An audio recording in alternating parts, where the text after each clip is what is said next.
Ұйқы безі аурулары ас қорыту мен қантын реттеуге жауапты ұйқы безінің қабынуы, не жұмысындағы бұзылыстармен байланысты аурулар тобы.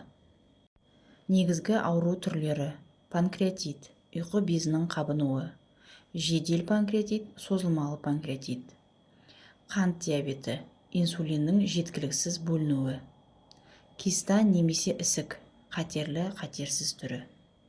Себептері: алкогольді көп ішу, майлы, ащы, қуырылған тағамдарды шамадан тыс тұтыну, өт қабы аурулары, мысалы өтте тас болса, темекі шегу, созылмалы асқазан ішек жолдарының аурулары.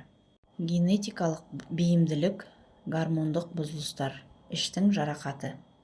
Алдын алу шаралары: салауатты тамақтану, майлы, қуырылған, өте тәтті не ащы тағамдарды азайту, алкоголь мен темекіден бас тарту, қант пен ұн өнімдерін шектеу, артық салмақты арылу, физикалық белсенді өмір сүру, өт жолдары мен асқазан ішек ауруларының уақытында емдеу, уақытылы тексеріс, УЗИ және анализ.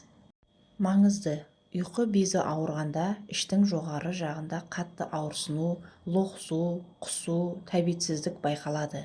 Мұндайда өз бетімен емделмей, дереу дәрігерге жүгіну қажет. Денсаулықтарыңызды сақтап, салауатты өмір сүріңіздер. Сау болыңыздар. Тіркеліп лайк басып кетіңіздер.